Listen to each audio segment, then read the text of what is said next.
Israel Lebanon सीमा पर तनाव एक बार फिर बढ़ रहा है। इजरायली सेना का दावा है कि उसने लेबनान में ड्रोन हमले में ईरान की कुद्स फोर्स के बड़े कमांडर हुसैन महमूद मरशाद अल जौहरी को मार गिराया है। इस हमले में 2 लोगों की मौत हुई है। अल जौहरी पर इजरायल के खिलाफ गतिविधियां चलाने का आरोप था। उधर खबर यह भी है कि ईरान फिर से बड़ी संख्या में मिसाइलें तैयार कर रहा है। इजरायली प्रधानमंत्री नेतन्याहू ट्रंप को इससे जुड़ी खुफिया सबूत दिखा सकते हैं। गाजा को लेकर भी युद्ध या संघर्ष विराम, दोनों विकल्पों पर चर्चा जारी है। मतलब साफ है कि साल 2026 में एक बार फिर से कई मोर्चों पर युद्ध हो सकता है।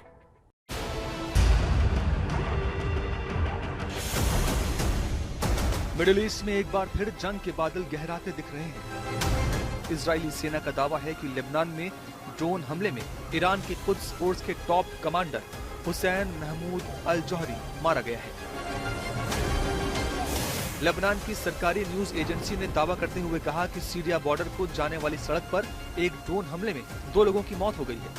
वहीं इजराइल ने अपने बयान में कहा कि उसका टारगेट हुसैन महमूद मरशाद अल जौहरी था, जो कथित तौर पर हाल के सालों में सीरिया लेबनान क्षेत्र में इजराइल के खिलाफ हमलों को आगे बढ़ाने में शामिल था, क्योंकि इसी साल इजराइल की स्ट्राइक में IRGC प्रमुख हुसैन सुलेमानी समेत 3 बड़े ईरानी कमांडर मारे जा चुके। इस बीच इजराइल ने चेतावनी दी है कि ईरान तेजी से बैलिस्टिक मिसाइल बना रहा है। सैटेलाइट तस्वीरें बताती हैं कि ईरान अपनी मिसाइल फैक्ट्रियां दोबारा खड़ी कर रहा है और हर महीने सैकड़ों मिसाइलें बना सकता है। अगर ईरान न्यूक्लियर हथियार बना लेता है तो ये पूरे स्टेबिलिटी को एक क्वेश्चन मार्क है।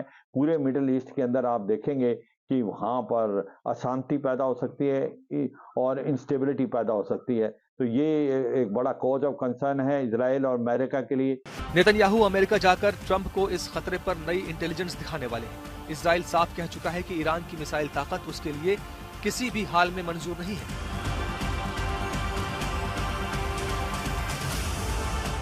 यानी ड्रोन हमले से लेकर मिसाइल तैयारी तक हालात यही इशारा कर रहे हैं कि आने वाले वक्त में इजराइल और ईरान फिर आमने सामने आ सकते हैं और जंग का खतरा एक बार फिर बढ़ रहा है।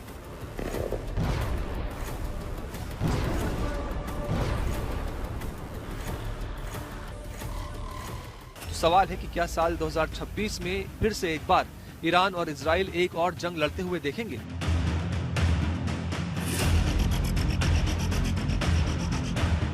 सवाल यह भी है कि ट्रंप के शांति समझौते का क्या हुआ उनका गाजा प्लान का?